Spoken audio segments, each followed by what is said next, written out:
everybody, welcome back to Waxy Brown's Flower Power Hour, brought to you live from the Robust Cannabis Studios at KKID 92.9. This is that show where we bring the green wave to the airwaves, and every great once in a while you might hear us cough.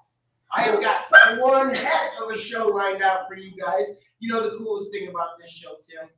Yep, I do. It's bringing all these entrepreneurs that are out there hustling and doing their thing and working hard to spread the word for the patients and getting those plants, those medicines, those edibles, all that out there. Yeah, it's all about the people in the game. That's what I love. Yeah. Hey, folks, for you guys who are listening in for the first time, maybe you're on Facebook or maybe you're on YouTube or any of that, or maybe you're driving up and down or tuning in for the first time. I'd like to tell you guys who I got on my team. I've got Steve Wheeler at the board at KKID Radio 92.9, holding it down and putting us on. I got Tim Harms, my co-host with the most, always backing me up on the mic. I've got Justin Trowbridge, Route 66 Labs, giving us all these dope visuals, the commercials in between, everything you guys see. That's us. We're shining because of those guys down there. And Justin is the co-host of ours from New Mexico, holding down that interstate scene, even though you guys don't like that interstate word. We're going to talk about all kinds of cool things. And on the mic, once again, my friend George Biswell, the can evangelist from Kansas City, the deputy director of Kansas City Normal himself. What's up, George? Welcome back to the program, man. Well, thank you for having us. We appreciate being here, and the studios are freaking awesome. I like that, huh? Yeah, This is the first time in for a while, hasn't it? It has been. Yeah, we just moved over from our old studios to our brand new gigantic fun studios, we call them. That's the official name for them, gigantic fun. They're not. That's not what we call it. We call it KKID. But it is new and it is improved, and isn't it cool, man? It is. It's awesome. It's first class. For those who haven't actually seen the studio, having the history of broadcasting, this is first class. You guys have done it great here. Appreciate that, man. Speaking of We first, got to give credit to my wife. She did all the decorating. There you go. Fact. That's right. That's right. fact. Happy birthday, Jill. Today's her birthday. Oh, happy birthday. We shall not sing that. Hey, Right. speaking Right. none of us can sing, George. Hey, Me neither. speaking of first class, our guest list is phenomenal today. We've got Todd Leeper in from Missouri Wellness. He's their sales and marketing out there. One of the coolest teams out doing the thing. Todd's been on the show before. He comes down because, man, he has a good time, and we have a good time talking to him. And like I said, we've got George Biswell in the lineup. He's going to be on the mic all night. It's going to be a wonderful time. We got Josh McNeil. Now, Josh has got a really cool thing going on. He's the Cultivation Solution Group facility and designer. He also is the director of operations for Midwest Cannabis Institute, and that is going to be a cool conversation. We love it when we burn the marijuana, but we certainly love it when we learn about the marijuana, and Josh is going to help us figure out how to do that.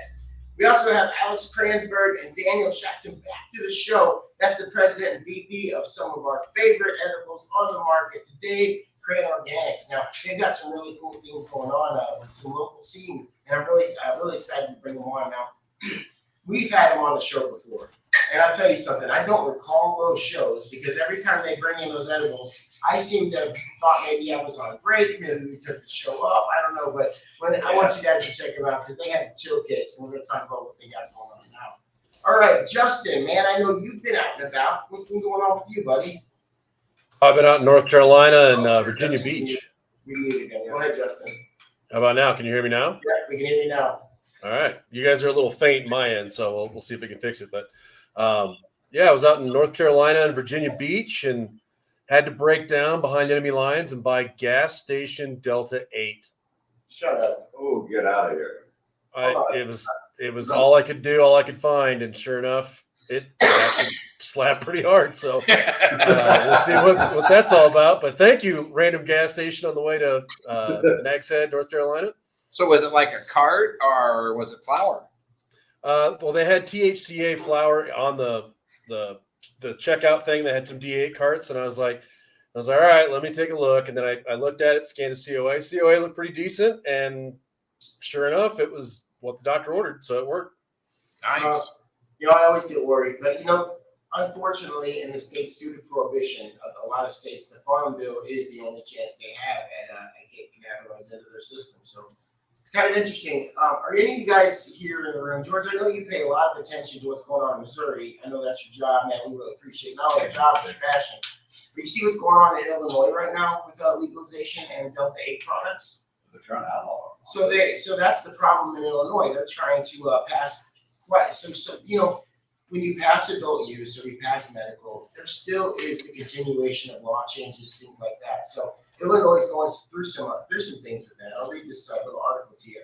It says, bickering over how to regulate Delta-8 THC is getting in the way of general cannabis industry reform in Illinois, and that's not the only state. While the hemp-derived cannabinoid gives access to THC in states where cannabis is illegal, unfortunately, debates over Delta-8 are now making general adult use legalization more complicated and legislation challenging to pass. Now, most recently in Illinois, a cannabis industry reform bill failed at the May legislation deadline. Now, you wouldn't expect this. When I read into the bill a little bit, I didn't expect for it to run into the issues we ran into. There was pushback due to stakeholders failing to find common ground during the final days of the spring session. Now, if the bill had passed, it would have increased the cannabis space for craft growers. Now, these are your mom and pop shops, so this is affecting them at this point. They're affecting mom and pop shops from getting the growth that they need to, the mom and pop growers. It said it would increase their cannabis space and allow dispensaries to operate drive-thrus, which are absolutely needed for folks that have those kind of needs where they can't get in and out of their car very easily. I know folks all over the place like that. So no drive-thrus for those folks yet because of that. They can't also either have curbside service. Now that's not going to be a thing in Illinois right now because we're going to argue over Delta-8 products and cannabinoids. And it also would have provided some social equity. So right now, Illinois would be having some extra social equity conversation in their laws had it not been for these folks not understanding the science behind cannabinoids. So the squabbling that we have going on, it's not just Illinois and other states. Even here in Missouri, we have whispers all the time of Big Canna or MoCan or a lobbyist here or a government official here or an industry standard over here talking about Delta-8. Listen, folks, go forward. Okay, let the Farm Bill decide. They're going to rewrite the thing anyway. The federal government's going to tell us where we're going with this anyway. Stop pretending like you need to go back and pick up the litter every single time you leave the campsite. We'll pick it up for you through legislation. Okay, it doesn't mean that you need to slow down because you're slowing it down for craft growers. You're slowing things down for veterans. You're slowing down access. I can't get out of my. I gotta get out of my car now if I'm handicapped to go get my cannabis. Okay, because you're not going to deliver it to me either. So what am I going to do?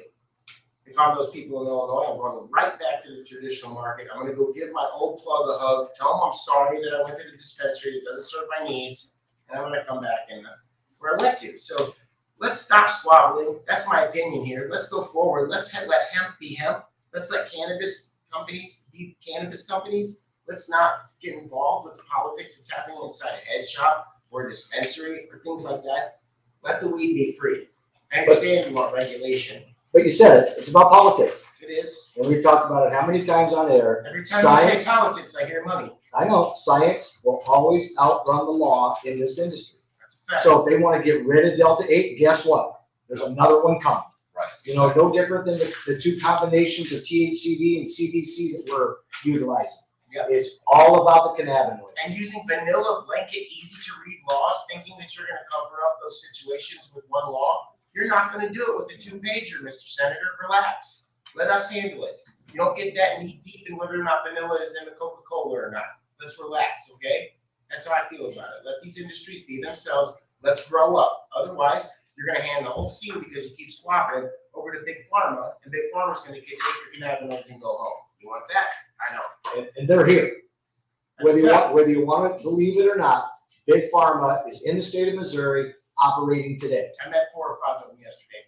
All right, we better catch a break, Steve. And when we get back, guys, we're going to talk to George Biswell, Normal, and we're going to bring on the Cran Organics folks and talk about their stories as well. And George, you get ready because I want the folks to hear your path to cannabis, how you first found the plant, what that looked like from your eyes, brother. When we get back, All right. you guys are listening to Waxy Brown's Flower Power Hour, brought to you live from the Robust Cannabis Studios on KKID 92.9.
Chess is the perfect metaphor for business.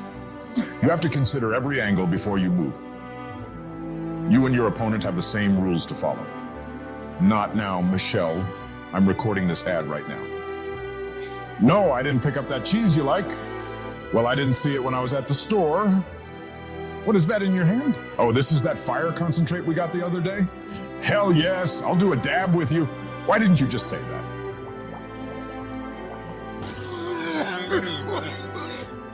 Oh, this is still recording. Check out the creative minds at Route 66 Labs. Obama. Out! I'm so freaking tired this morning. Isn't saying something is indescribable just describing it? If a pregnant woman goes swimming, is she a submarine? What if two bots match on Tinder? Do they ever give up? Do fish get seasick in storms? Why is abbreviated such a long word? If a kid refuses to sleep during nap time, are they guilty of resisting arrest? Pizza is a circle, cut into triangles, and delivered in a square. Wax Off is the greatest dab cleaner ever. It's kind of slippery. Huh? Not again! Thanks for waking me up, Lil Waxy.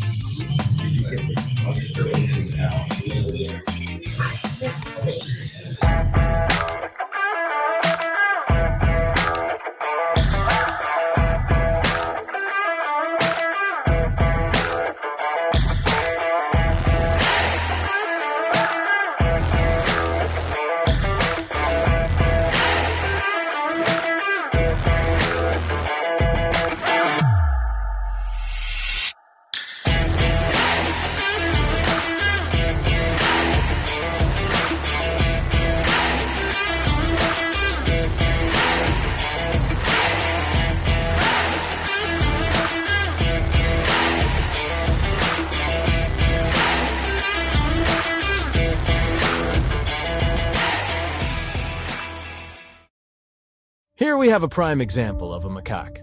His name is Marcus. This particular macaque is bored. He's tired of the same old concert experience. Us too, little buddy. Well, you're in luck, Marcus. Introducing Captain Crossfade, a blend of THCV and CBC. This drink is the life of the party. Energy and focus, as well as an, enhanced experience with other consumables. Marcus is now ready to party all night long. Look at him go.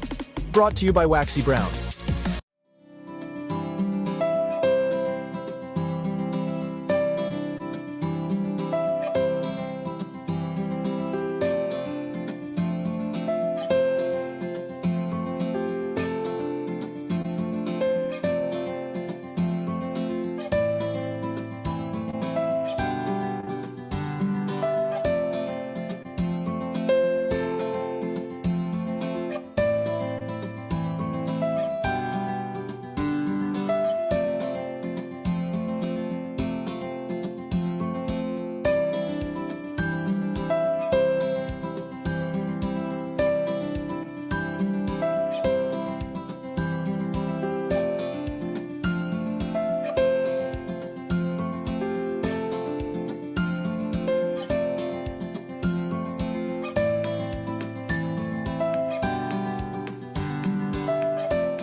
At BesaMe Wellness, we're all about supporting the health and well-being of our community.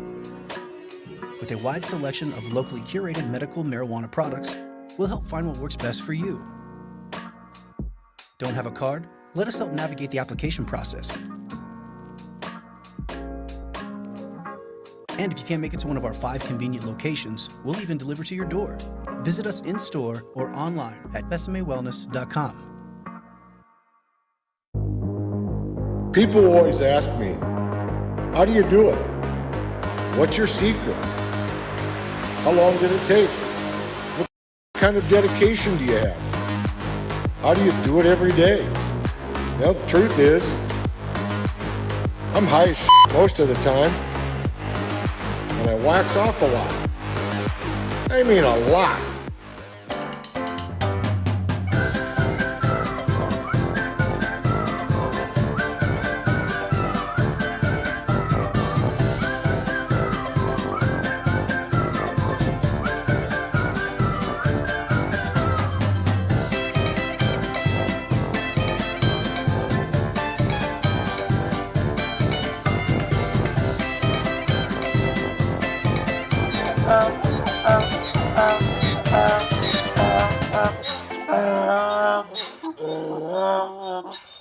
Here we have a prime example of a macaque. His name is Marcus. This particular macaque is bored. He's tired of the same old concert experience.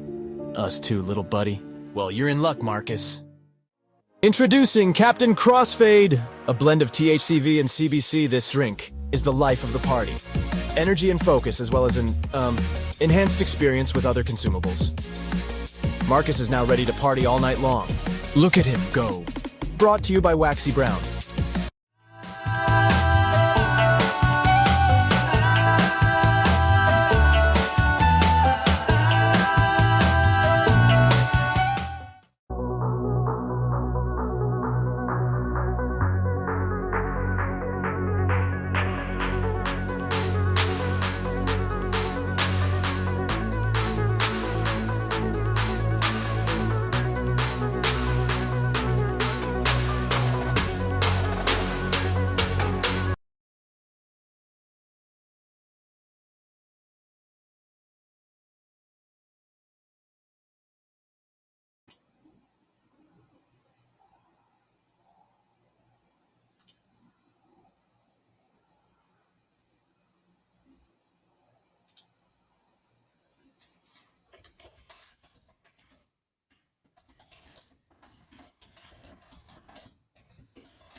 I found what I was looking for. Burn the whole thing? I burned the whole thing.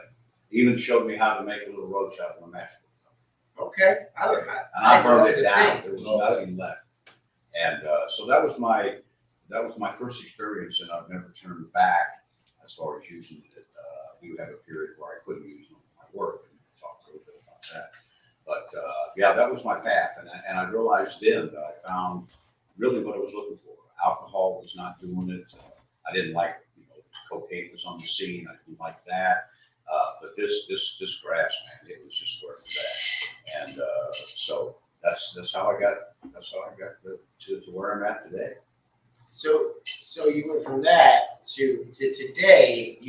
I just don't know anybody in the Missouri cannabis scene that doesn't know who you are for the work that you've done, and we commend you for that. Well, thank you. I got started with Normal, which is, I'm here to represent Normal, and I got started with Normal in 1976 with Dan Pease.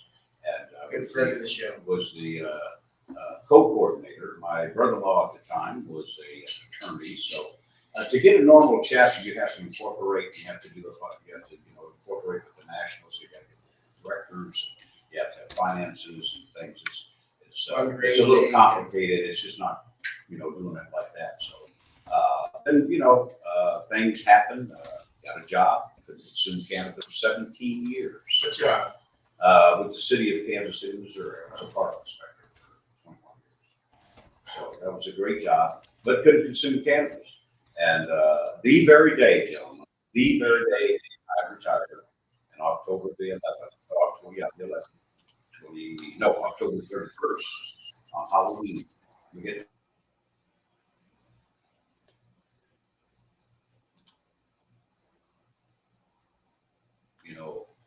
government property.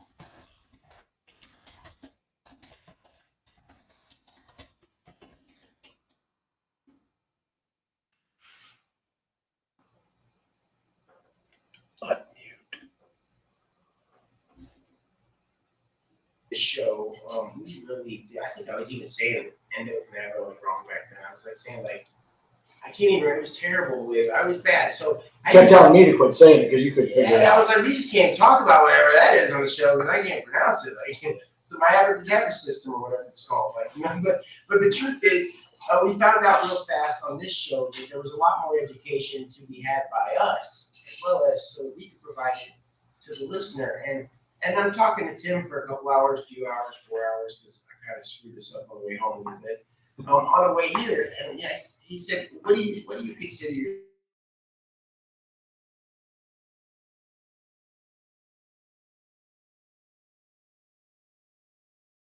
what do you consider yourself?" I said, "Tim, I'm the same thing as you. I'm a vessel for this.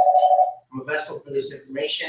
The show is a vessel to get that information out to the people." And so, I feel like when you discovered cannabis, and thank you for your service to our country, and I'm sure the university thanks you for getting all hot for those years too. We don't appreciate them as much for that. But nowadays, do you feel like you're a vessel for this plant, for the knowledge? Because I come to you and drank from that fountain of knowledge that you have. I take it a step further. It's why I call myself a cannabangelist. I'm a full activist, and the plant is the top of my existence. I mean, I could exist without it, but I wouldn't be as happy. So yeah, it's a vessel for information, but it's just a passion and love for the plant and the hemp plant too. I mean, it's the whole cannabis thing, whether it's cannabis, indica, sativa, rudica, doesn't matter. The whole hemp. Well, the whole cannabis thing. when we changed it, For me, it's and that's why I've always supported this radio show and what Steve is doing, what you guys are doing here. You're making history. And I try to tell people that in Missouri, there's nobody doing this. There's nobody doing this in the United States that I'm aware of.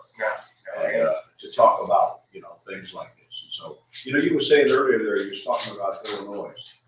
One of the reasons I stay involved with Illinois is because it's things just like that. In this last lady, we got a Waxy in Missouri, they had that open container law. We got that kicked out. But it's going to come back because they're losing revenue on the DWI side. Because there's less people drinking and driving than there was before. And it's happening in every state that we've legalized recreational pot. That's what cannabis does when it comes into an area like it does with legalization. It's going cannabis is everywhere. We know that. But with legalization comes normalization, and all those folks that are running to get pubs and wine and night, all that, they're finding alternative sources. And they're not getting in their car and drunk as much anymore. And that is a dependable revenue stream for our justice system. DUIs are. That's just the thing, it's just because it's proven for this long or so and so long that that's what we as Americans love to do. We love to drink, we love to party, we love to socialize, and sometimes we like to get in our tribe, which is a terrible, terrible thing. And with Norma, we want to educate people. It's part of our mission is to educate people about the plant and also keep in mind the laws to protect parents. Some of That's these all laws we we have changed. still can go after parents who have young children. Yeah. So Norma is working with the state to do that. In Kansas City, we just introduced it to a legislative aid at City Council for a cannabis hospitality ordinance. So we have smoke lounges. And also. It's a funny one in Missouri that you have to wait until, my understanding, until the municipalities do the voting and decide whether or not they're even gonna have consumption. Go forward, like, how long is that gonna take? The government takes a minute, you know what I mean? Like, so far, we've had at least one I'll have legislative session, it's hard to say, Yeah. since adult use, but we're about to hit another one in August, and a lot of municipalities are deciding on those taxes and things like that right now.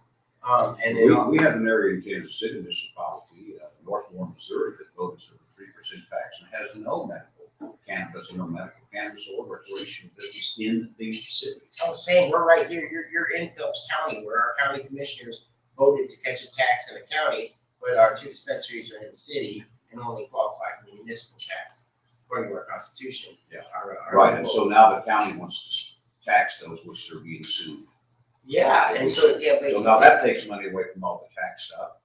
That eventually goes to the veterans and to the. Yeah, stop playing with the money. Yeah, stop playing with the money. It's crazy. But it's true, what's real is that if they had done their due diligence as politicians, as commissioners, because county commissioners are paid gig, man, those guys, a lot of them make over 6 figures a year.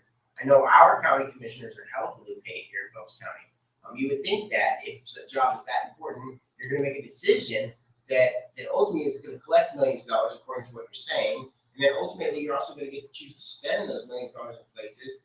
You would think that you would do your due diligence and figure out what those look like. In fact, you have attorneys that we pay for here in the county. You know? Before I get out of here, though, I want to talk about Normal KC's micro license event. Into it.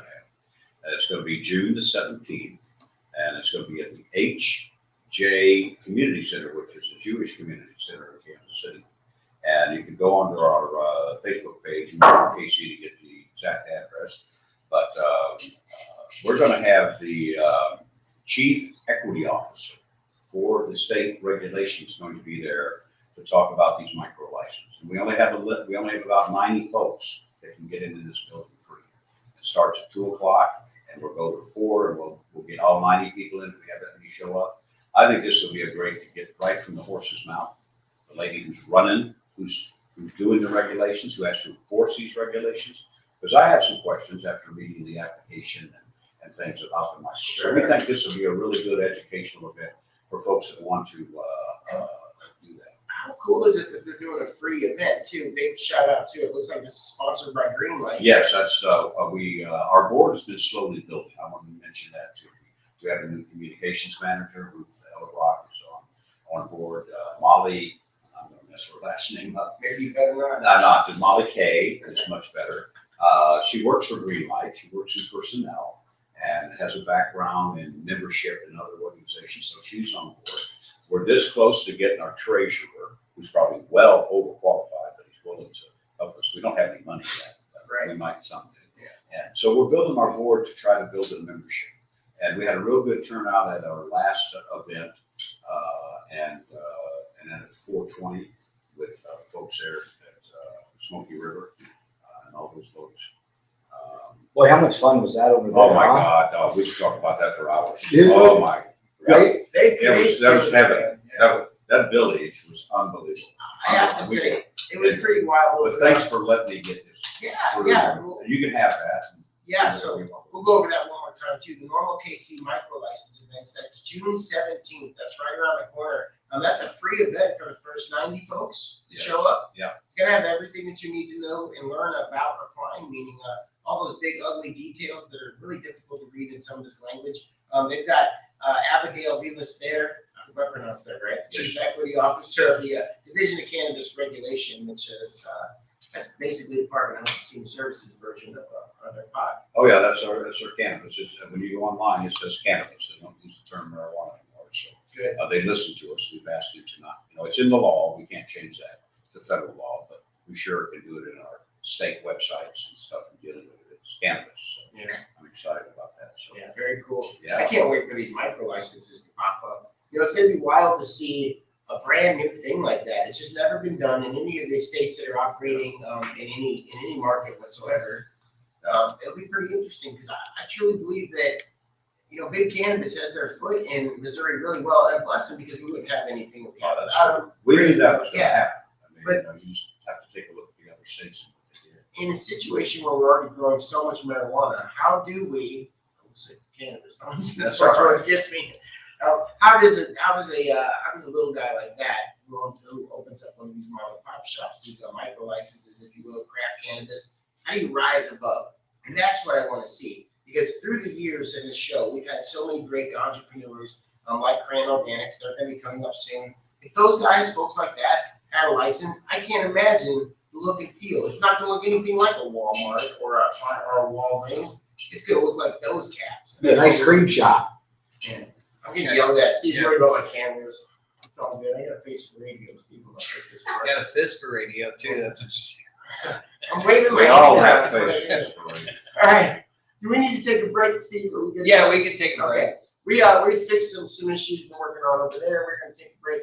When we get back, we're going to bring up the folks from Cran Organics and talk about their path to cannabis, how they got here, what they got going on now, because the scene is screaming for what they got. All right, you guys are listening to Waxy Brown's Flower Power Hour, brought to you live from the Robust Cannabis Studios, KKID 92.9.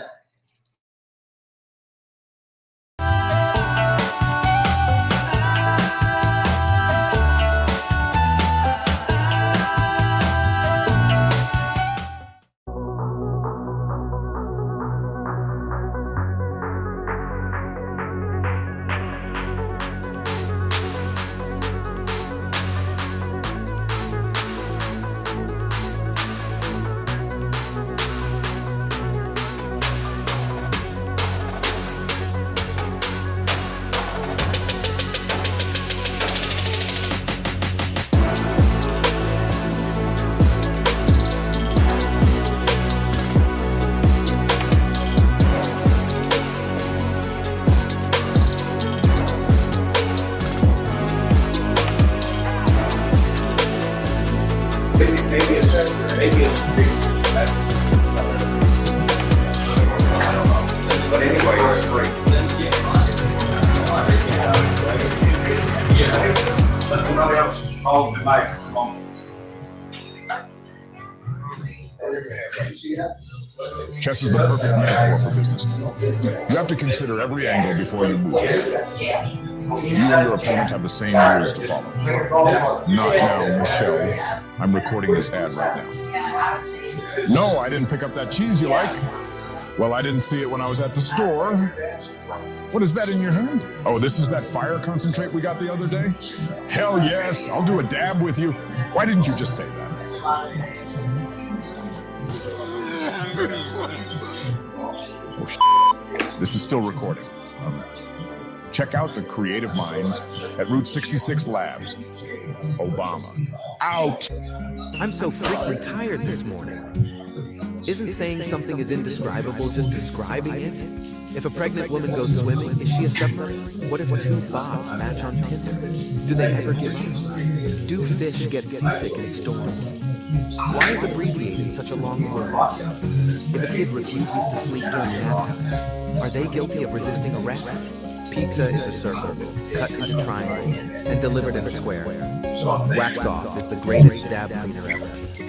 Kinda slippery. Huh? Not again! Thanks for waking me up, Lil Waxy.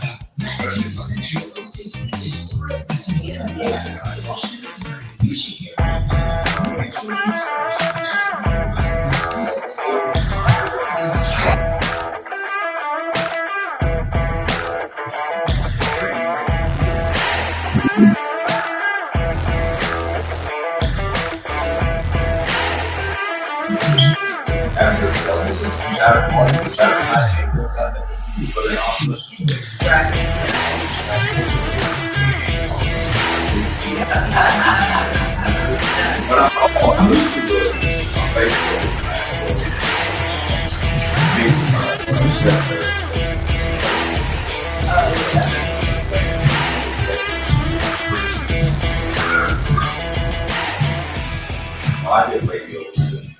Here we have a prime example of a macaque. His name is Marcus. This particular macaque is bored. He's tired of the same old concert experience. Us too, little buddy. Well, you're in luck, Marcus. Introducing Captain Crossfade. A blend of THCV and CBC, this drink is the life of the party. Energy and focus, as well as an, enhanced experience with other consumables. Marcus is now ready to party all night long. Look at him go. Brought to you by Waxy Brown.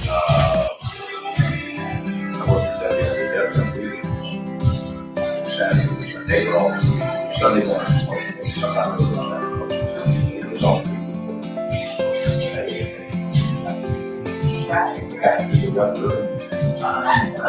Maybe I'd like to understand mine. Hey, at 8:15, we just did this.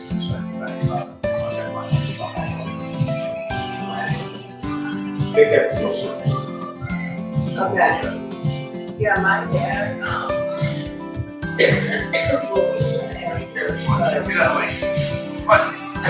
got like a bachelor's degree first. And he actually taught electronics. And then he went to the after that. And then he was a dentist, but like when I was middle school at I want to say St. Louis University, but his name is might have been Washington, whichever one.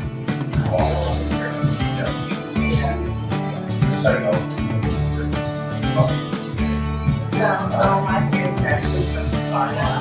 Oh. And then they lived full time and my parents and then my mom went to At BesaMe Wellness, we're all about supporting the health and well-being of our community. With a wide selection of locally curated medical marijuana products, we'll help find what works best for you. Don't have a car? Let us help navigate the application process. And then she worked in the hospitals And if you can't make it to one of our 5 convenient locations, we'll even deliver to your door. Visit us in-store or online at besamewellness.com. People always ask me, how do you do it? What's your secret? How long did it take? What kind of dedication do you have? You got another song? How do you do it every day? Well, the truth is, I'm high as shit most of the time, and I wax off a lot. I mean a lot. And I have some experience on the road.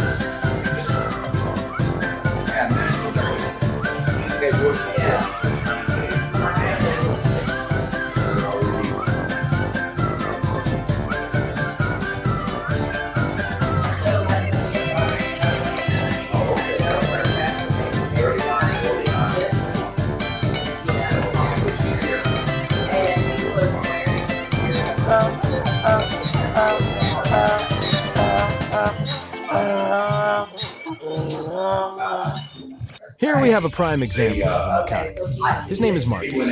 This particular macaque is bored. He's tired of the same old concert experience. Us too, little buddy. Well, you're in luck, Marcus. Introducing Captain Crossfade. A blend of THCV and CBC, this drink is the life of the party. Energy and focus, as well as an enhanced experience with other consumables. Marcus is now ready to party all night long. Look at him go. Brought to you by Waxy Brown.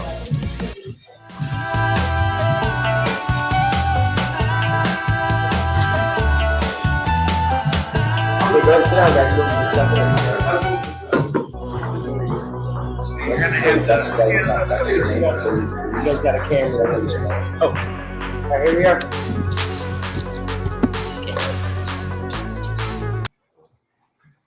You guys are gonna have to scoot a little closer in. Hey, he needs headsets.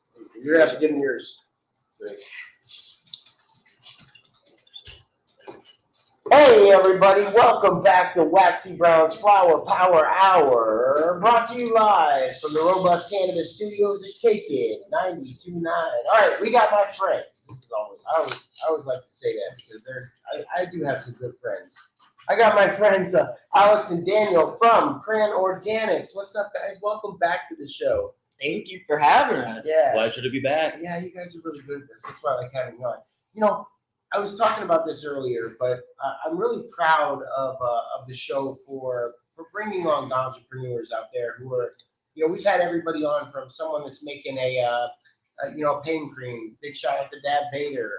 You know, lots of folks have just come through this show with a product here and a product there that they're really trying to get lifted off. And every great once in a while, we get a really cool success story through here.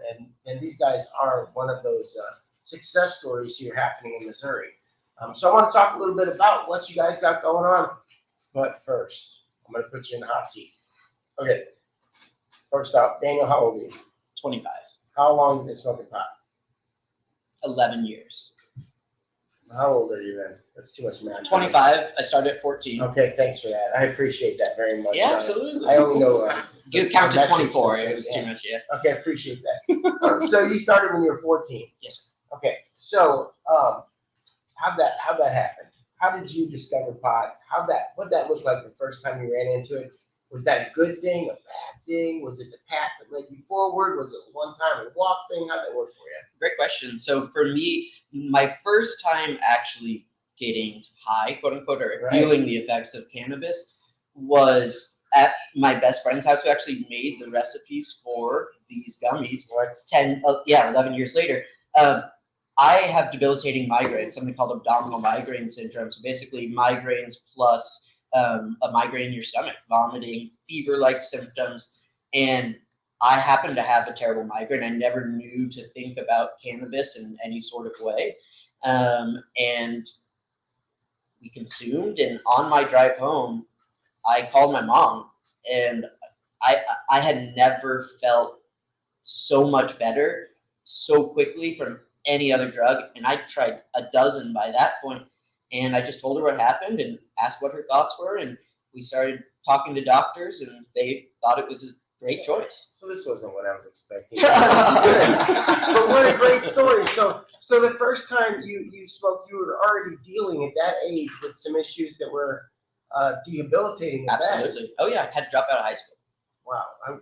I didn't drop out of high school, but the reasons I would have been a lot different than that. But so that's wild. So were your parents by any chance into cannabis before that? 60s, 70s? Ooh, no, I gave my mom a 5 milligram edible a year ago, and she tripped balls. Oh wow. Okay, we can't say his that uncle on the was. radio. His uncle was into your father. My dad was. Oh, so you guys are blood related? Yeah, unfortunately. See, I didn't know that. I didn't know that. All right, I didn't know all that.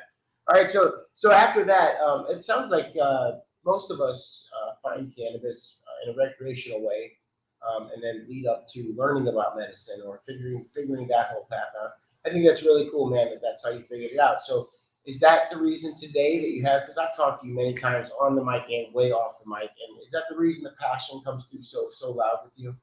Yeah, I mean, it must. You're changing lives, guys. Here in Missouri, you guys, whether you know, I know it's a gummy, okay, and I know it's just some weed in there, but the product that you guys are having, that you're putting out, because it's a vehicle that a lot of folks who are dealing with a lot of issues and can't smoke and things like that, it's a vehicle for that medicine, and because you guys are making it delicious, people are running to it and getting their lives saved. I super appreciate that. Honestly, when Alex first came to me and we decided we were really going to do this, the two main things that we said, this is going to be our identity. One, it's got to taste good. It doesn't matter. You want to eat it as a snack without THC. And two, we're going to do this.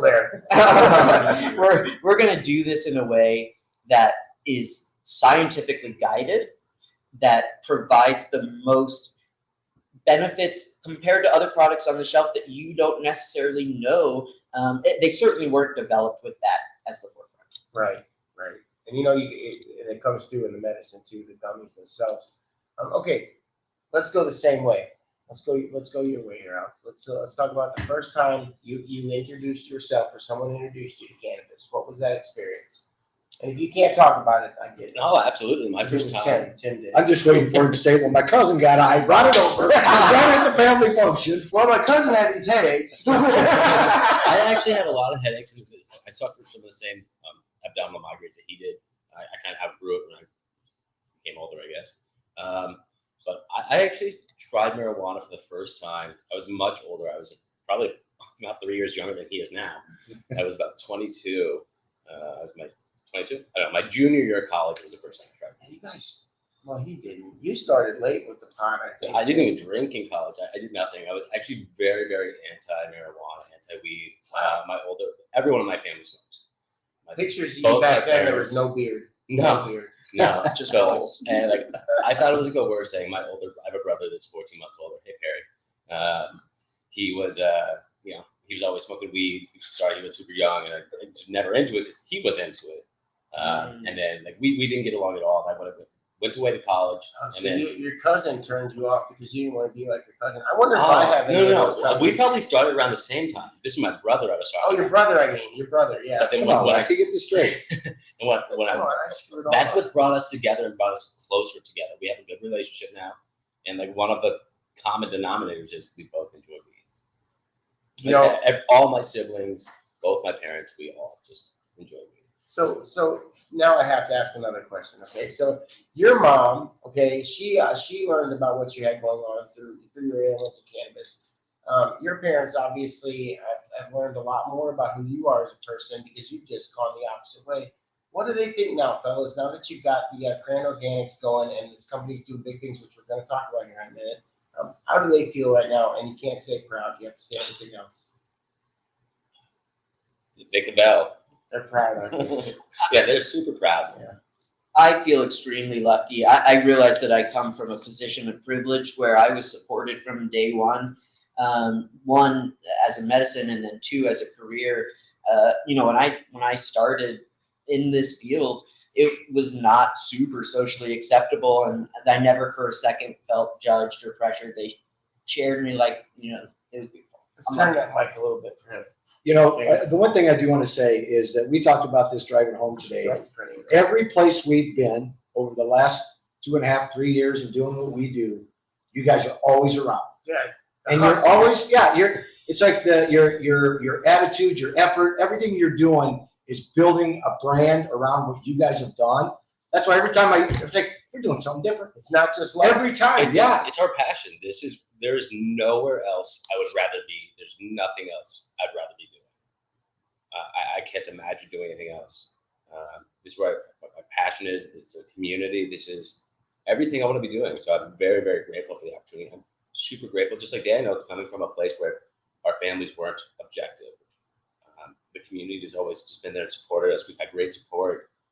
So we're where we want to be. We're where we belong. Thank you. It's a very healing environment, man. I can imagine any cross that you guys run into on the road, you're going to be able to get right over. I dig it, man. What a team. Yeah, we want to travel with you guys sometime. Let's do it. Absolutely. And don't get us wrong. It has not been a walk in the park. Don't let us give you that perception.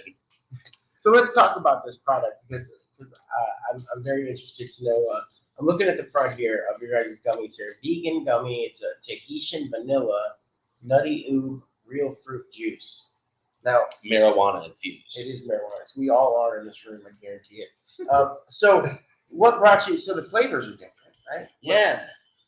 So we wanted something that was going to taste phenomenal. We wanted things that were going to be different than what's out there. So the flavors we launched with are Tahitian vanilla, nutty ube, and ube is like a Japanese sweet potato. What? And they're like a buttery, vanilla-y. Is it sweet potato gummy? Do you guys know? Have you ever been to Topsy's in Kansas City? Where? Topsy's? No, I guess Topsy's? No. It's like a popcorn, like old-fashioned popcorn soda. We're in the place. Ozarks. You've been to Made Right? I'm just kidding. But smell it. It smells like. Tell me what it smells like. The beach. Yeah. It smells like I want to go somewhere. Have you smelled these? Smell it. Pass it around, my team. What other flavors we have, Alex? So we have our apple spiced chai, which has apples and like actual chai tea. It tastes like apple pie. Oh. It's an awesome fall flavor. And then and then our blackberry lemonade is blackberry lemonade. Yeah, that one is the crowd favorite. I was about to say, like, I don't want to like put down some Tunisian vanilla or whatever, but that sounds fire. Like, that sounds way good. Yeah, So- We'll get checked out. Yeah, in milligrams. So these are 10 milligrams per gummy, 10 per package. So 100 per package is what we're launching with. Very, very cool. I love the 10 milligram standard because because listen, on the way up here, I was eating some edibles and I offered Tim the same amount of edibles. I was eating, no, I have a show to do, dude. And I'm like, well, so do I. And he's like, you know what that's going to do to me? I'll fall right asleep. I was like, oh, well, I get it. The 10 milligram gummies, though, are really great. Right. No, I'm glad you said that. So we are coming out with the 2.5 just for the reason that it affects people differently. And we don't want people to over-medicate. We want people to have a pleasurable experience. And 10 is too much for some people. Believe it or not, And also, even though it's rec, a lot of people are dosing minimally because that's what their ailments require. Right. And so I'm in like that 25 milligram per gun. And then we're also going to the other end for those like us. Well, but I will. And then after the 5 o'clock. But no, from a sleep standpoint, I found out that 25 milligram pretty much does the trick for me, based off of the way gummies affect me and stuff like that. Maybe my THC level in my body. You're saturated. So that you're like 92.9% THC. That does definitely have a lot to do with tolerance, of course. But interestingly enough, when you consume THC orally, it converts to 11-hydroxy THC. And the reason that some people need 100 milligrams and people like my mom need like 1 milligram has to do with the amount of enzymes in your liver that can break it down. We know THC has to bind to fat. So actually, if you have more of these enzymes and it breaks down too quickly, you don't have the time for the THC to bind to fat before it gets eliminated from your body. So the more you need, the more enzymes you have. But we have something for sleep. Hold on, let me get here. Steve, write that down. You didn't know all that. And he said, "No, I'm just kidding. I need that paper." We definitely have a lot of, R&D and a lot of fun plans and different other than 10 milligrams that we're coming out with. Aside from the micro, the 2.5, up to I think we're going to do 750 milligram, 1550 milligram pieces probably. Are these on shelves yet? Yes. Okay. Yes. Who's putting them out? Who are you guys teamed up with? Let's talk about your team. Or can you? Yeah, we can definitely do that. Manufacturing team we're talking about? Yep. Who's So manufacturing for you? we're with 1913 Waynesville, Very so right down the street. We love those guys. 30 minutes away. Yep. So we just launched about 2 weeks ago in Kansas City. And in Kansas City, we launched at the Kansas City local cannabis company. And then Kansas City Cannabis should be getting their delivery very soon. Very cool. Fresh Green has put it in order.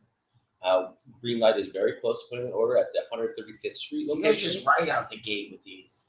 Yeah. And we do, again, have the beautiful benefit of where Missouri's at. And like Alex said, don't be fooled. It's been a crazy, brutal journey. Real quickly, during medical, there's, we'll say 200,000 patients. Sure. Missouri actually has a really high percentage of, or did have a high percentage of patients buying edibles.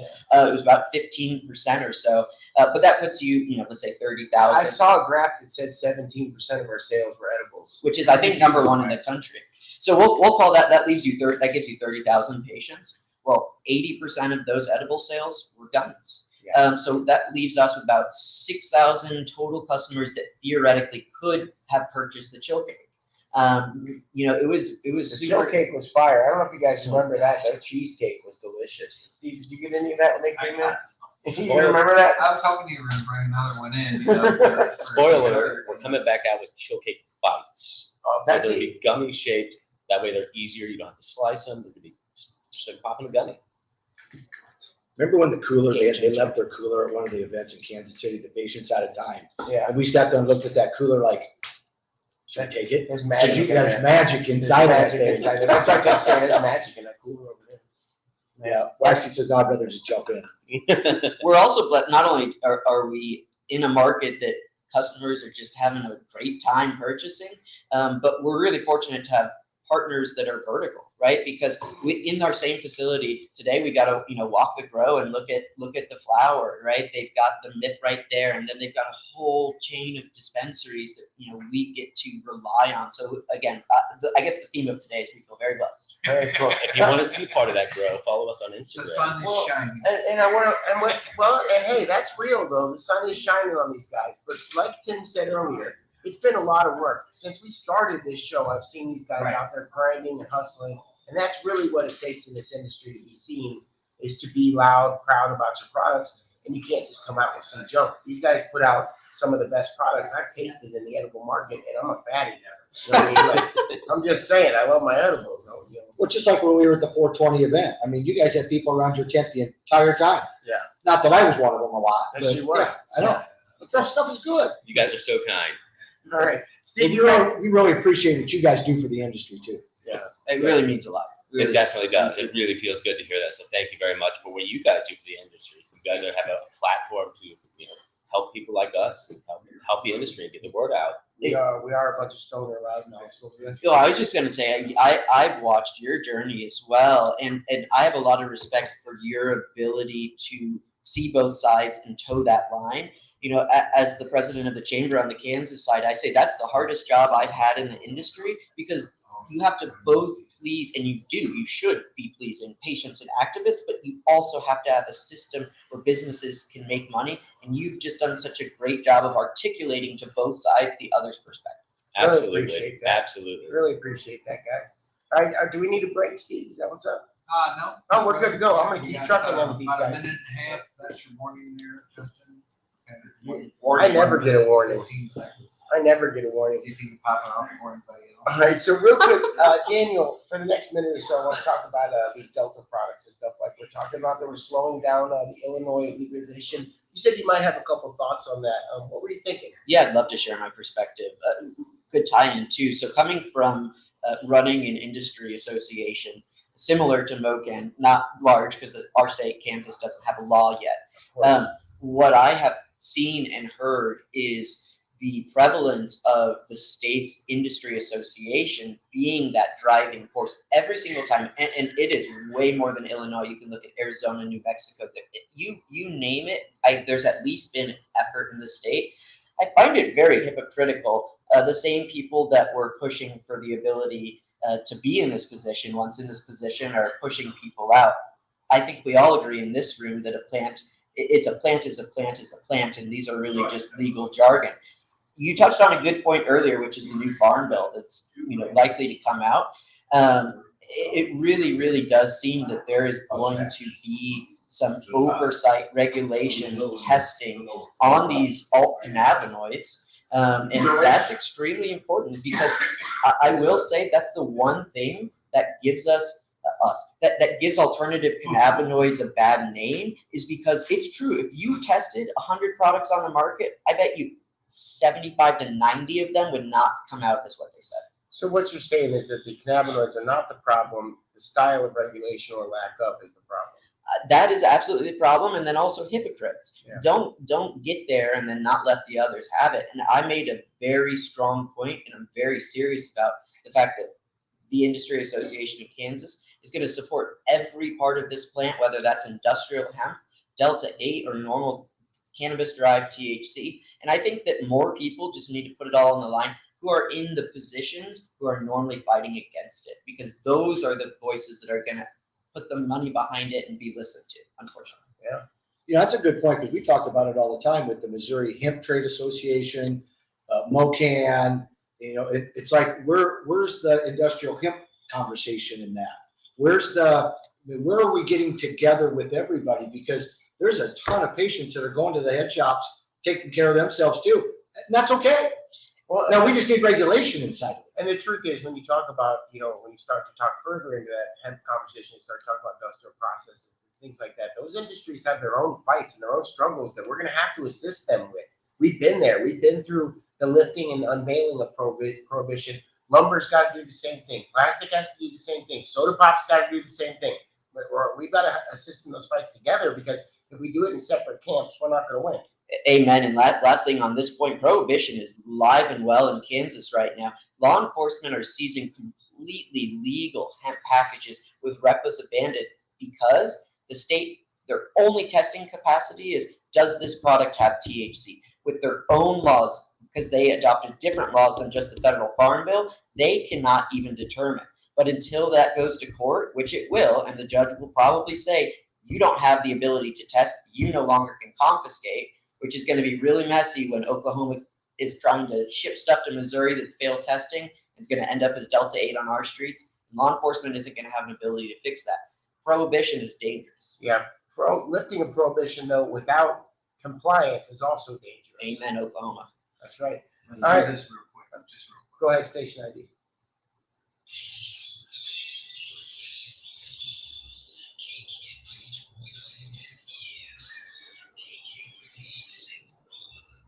Okay, all right, we're back. All right, how much time do I got before break? Oh, 18 minutes. Oh, geez, we're gonna go a minute then. Where's that bag of gummies at? I got it right here, brother. Is it empty? Get it over here. I want to talk about this for a second. Hold on. Did you take one yet? Yeah, I ate one. Yeah. Is it okay to divvy in? Yeah, Is that I okay? brought them for you guys. Yeah, I got golf league tonight. you better put one aside, Tim, for golf. So now is that more of a hybrid or how's that? Well, that's. I wanted to ask some specific questions about the products themselves, because I do want the listeners to go out and try these because they are delicious. And So what this is the Tanisha vanilla. It's in a purple bag. What? Ube. Let me go grab the other one so you can see what they look grab like. it. Okay, yeah. Yeah, you better Run, get those boys, too. run. We'll have to try those too when they get here. So we'll continue to ask Daniel questions. So this is the nutty ube. So that's the flavor. This is the name. It's vanilla ube, blackberry lemonade, and apple chai. Vanilla ube. It's phenomenal. I know I just had one. It is good. All right, let's check Try this one of out. these blackberry lemonades. That's definitely the best seller. Our favorite's the ube. Is it? Because it's got. It's fun. Well, it is fun to say, but it also has like a very distinguished flavor. Like, it's not like Unique. it definitely. There's nothing Exotic. about it that says candy when you put it in your mouth. It's delicious. It's food. It's weed, and there's nothing that screams candy. I really like that idea. Let's check And you know, this and out. cannabis is the same as alcohol. You don't in very few ways. In the fact that you don't have to put ingredients or nutrition labels on your packaging, but we are very proud of our ingredients, and we actually, work with nutritionists and pharmacists to make sure that we're telling you the truth and we're giving you good things. It is candy, but it's as clean as candy can come. And our products are very inclusive. And by that I mean they're gluten-free, they're vegan, there's no dairy, No there's dyes. no dyes, there's no corn syrup, and most importantly, during these hot summers, they do not melt. You can leave them in the car. They may sweat, but they're not going to melt. And that is a problem. Like, I honestly, I can say, like, I've tried my hand at making gummies at home. Not a thing. Like, because I am that guy. I'm gonna leave them in the car, probably on the dash in the middle of summer, and I get one gummy. Like, it's gonna be a really loud gummy, but I get one gummy out of the pack. All right, so I'm opening up vegan gummy edible spiced apple chai tea. So that's a spiced apple chai tea. Tastes like apple pie. Can't open it. This is why this is The chai. Waxy. Oh, that does smell just like a baked apple pie, Tim. I wish you could smell this. We came right from the lab down the street in Waynesville, and everybody in that lab knows exactly what flavor is being cooked. Exactly. Oh, it smells so good hot off the stove.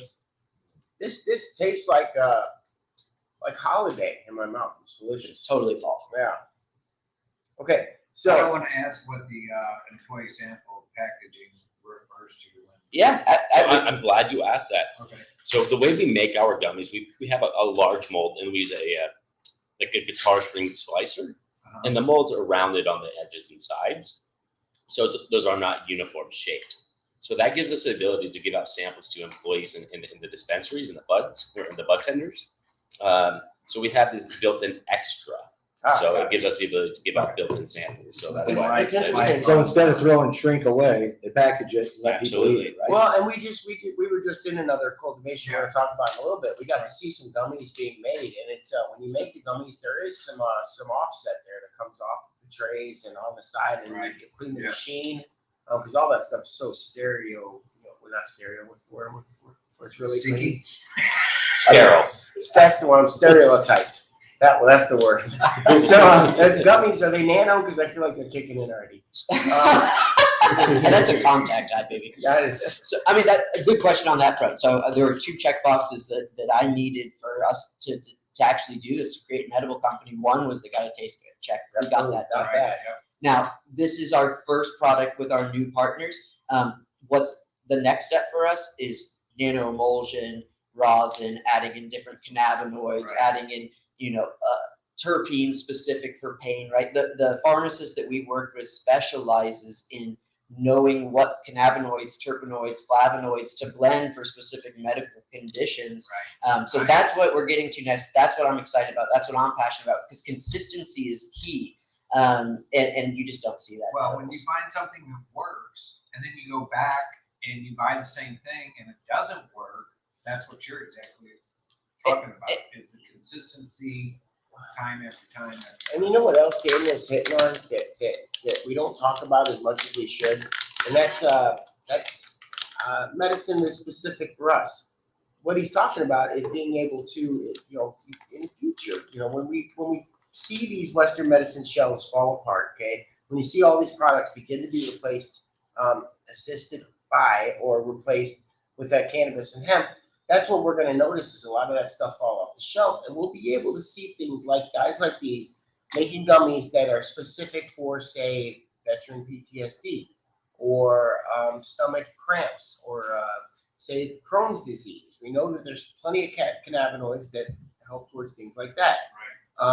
Maybe and spices. There's a lot of other plants, right? And we don't even know how they're going to work together yet. Exactly. Like we big ones we talk about now are things like lavender. I think there's a quote, "Let food be thy medicine." Right. Plant, food, same thing. And the entourage effect, what you're describing with cannabis, and to your point, it's more than just with cannabis, right? Cannabis potentiates all sorts of things.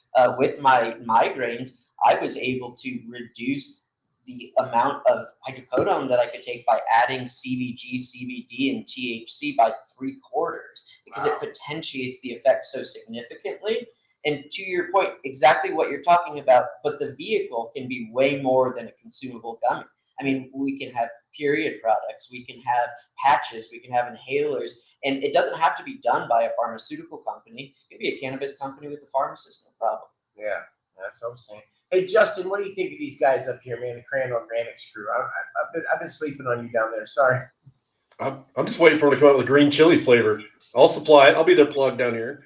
Okay, Ooh. Justin's out in New Mexico, man. We could bring. We want a savory edible. We want something fun. There's nothing, you can't go there and get ranch or pizza rolls or hot chili. Yeah, let's do pizza roll gummies. Not gummies. Cran Organics is putting out pizza roll gummies. We'd love to do one of those Lay's gas contests. stations. Gas stations around here, maybe not around here. The drive-through Missouri, they have these little taco gummies and hamburger gummies. We have those. Pizza roll gummies. Ours They are- have pizza gummies. We're in the Ozarks. We have the fried chicken ones. We got Fried chicken gummies. But do you remember when Lay's potato chips, they every month they'd have fans come out with some crazy waffles and syrup? We'd love to get to that point. That was a thing that they did. They had the winners and we want to do that. People on the back of the package. Yeah. All right, I'm in, guys. Send us your recipes. Steal them. Well, see, and this is what I love about cannabis, right? I get to have this show, which is a lot of fun. We get to have the show, and when you find cats like this out there who have a passion for, listen to how many passions we have in the room with these guys, right? Passionate for patients, passionate about flavor, passionate about weed, passionate about their own healthcare that got them here. That's exactly why we do what we do today. Amen, brother. Amen. All right, you want to take a break? You bet. All right, let's pay some bills on the rock and roll side. All right, guys, you guys are listening to Waxy Brown's Flower Power Hour, brought to you live from the Robust Cannabis Studios at KQ 92.9.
Chess is the perfect metaphor for business. You have to consider every angle before you move. You and your opponent have the same rules to follow. Not now, Michelle. I'm recording this ad right now. No, I didn't pick up that cheese you like. Well, I didn't see it when I was at the store. What is that in your hand? Oh, this is that fire concentrate we got the other day? Hell yes, I'll do a dab with you. Why didn't you just say that?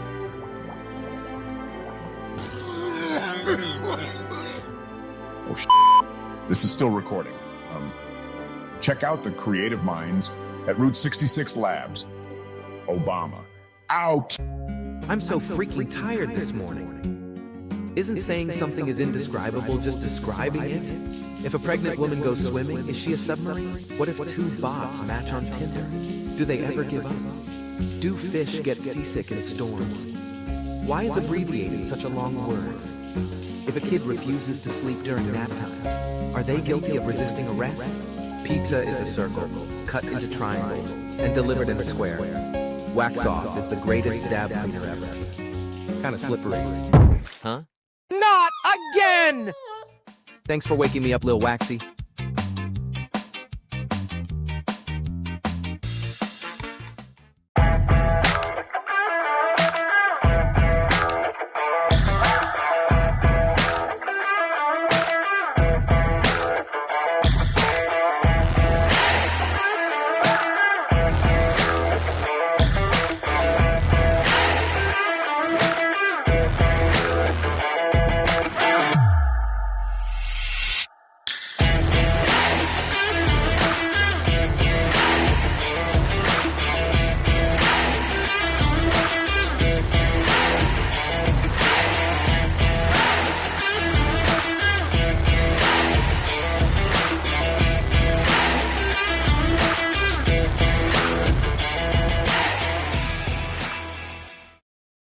Here we have a prime example of a macaque.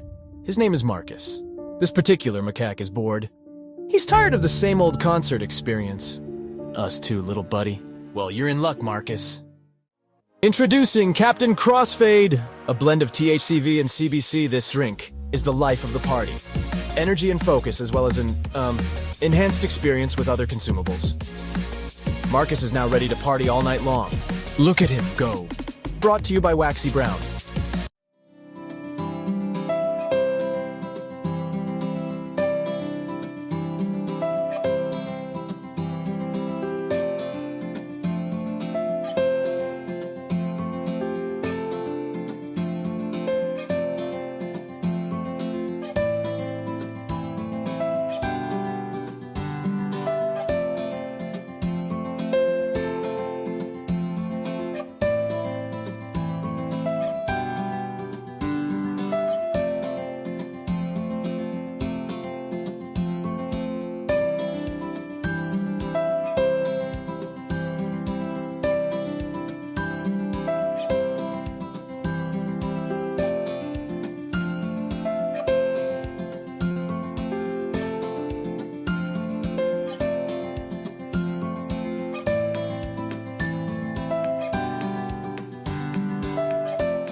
At BesaMe Wellness, we're all about supporting the health and well-being of our community.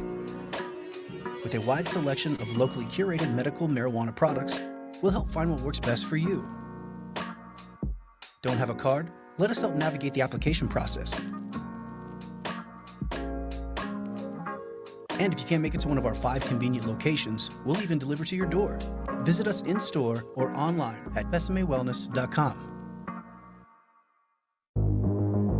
People always ask me, how do you do it? What's your secret? How long did it take? What kind of dedication do you have? How do you do it every day? Well, the truth is, I'm high as shit most of the time. and I wax off a lot. I mean a lot.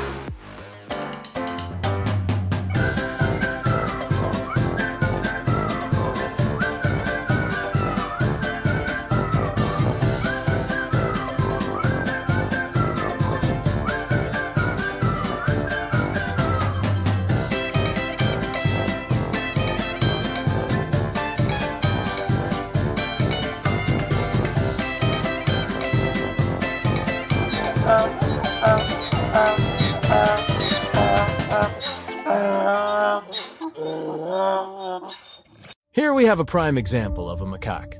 His name is Marcus. This particular macaque is bored.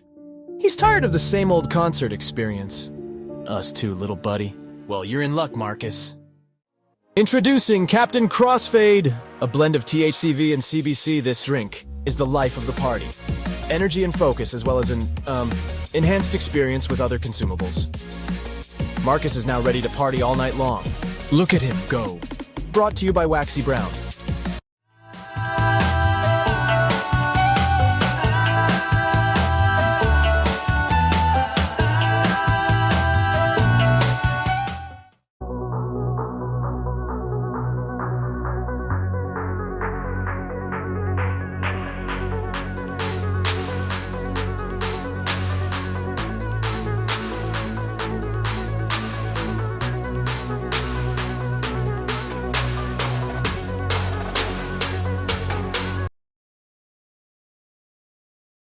Welcome back to Waxy Brown's Flower Power Hour, brought to you live from the Robust Cannabis Studios at K-Kid 92.9. Man, it's hard for me to talk when Jackie walks around with that beautiful bag of marijuana back there. Just looking at it. She's just smiling too, isn't she? All right, welcome back to the show, yeah. Yeah. Make sure you're looking at the bag of weed. I was looking at the weed, man. Go back. Hey, let's tone it down. Oh, let's slow it down. Hold up. Yes, my girl's looking mad at me. Hold on. All right. Before you jump back into it, I want to apologize for the fib I told this morning. What was it? About you getting kicked out of Bass Pro for fishing. Yeah, I got a text this morning that the morning show was talking about me getting thrown out of Bass Pro in Kansas City for fishing in the aquarium. I had to call into the show and defend myself. I was like, no, I wasn't. I was doing. Well, he disappeared for a while, and next thing you know, I hear some commotion going on, and he's standing over there with a fishing pole, and it's down in the aquarium. He was trying to catch the alligator gar. It's not true. It's not. I said, sir. Simply like you're not lying right now. All right. Hey, don't get me involved in this, dude. I believe you. I mean, look at him. Welcome back to Waxy Brown's Flower Power Hour, brought to you live from the Robust Cannabis Studios at K-Kid 92.9, where I have my new guests right here at the microphone. We've got Todd Leeper. Todd is sales and marketing for Missouri Wellness, one of the coolest cannabis companies out there. Also, a longtime good friend of mine and the show. What's up, Todd? Hey, Waxy. Welcome back, my friend. Yep. And we got Josh McNeil. Josh's first time on the show. Now, Josh, welcome. I can't wait to talk to people about what you do. Now, you're the facility designer for Cultivation Solutions Group, which is a really cool gig. And you're also, this is really cool here, you're the director of operations for Midwest Cannabis Institute. And let me tell you why I think that's cool, my friend. This show, first and foremost, is about spreading the education of cannabis. So you're doing some pretty good stuff. Yeah. Yeah, for the record, I sampled this stuff. The guys, he's legit. Can I get one of them gummies? Yeah, have a gummy. I didn't say free gummies. I'm telling you. Sharing is caring. Grand Organics is in the house. I'm telling you right now. So, all right. So, welcome to the show, Josh. You are the director of operations for Midwest Cannabis Institute. I'd love to know all about that. But first, I'm gonna put you in the hot seat on the show, and you got to do it, my friend. I'm gonna talk to you too. All I always ask people, "What's your path to cannabis? How'd you get here today? What's that look like?" And today on the show, we're talking about people's first experience with cannabis. What was that like for you, and where did that lead you to? Yeah, so my first experience with cannabis, I was probably about 17 years old, working in a grocery store. You still owe me $50 for that bag.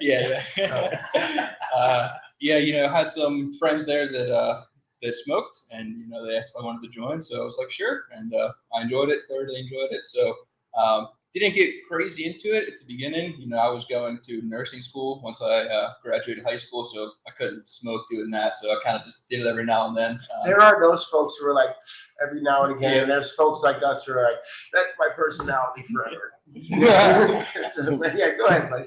Right, yeah. So I mean, it's pretty much changed over to that for me. You know, so went to nursing school for a few months. Didn't really enjoy the path I was going down.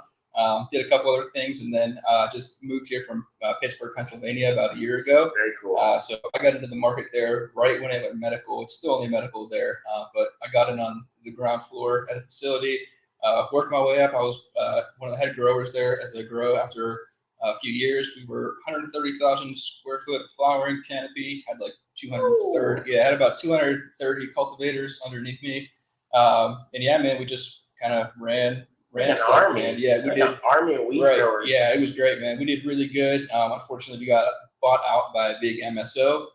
So luckily, I feel like he was just like I was General Patton of the weed. And I had my 19 generals behind me with their batons or whatever they're called. But yeah, definitely. I definitely had a lot of good help along the way. You know, definitely had some good people by my side, you know, that got into the industry when I did. We had one guy that taught me and a few other people kind of everything he knew, and we all kind of just ran together, learned off of each other, and just took it from there, man.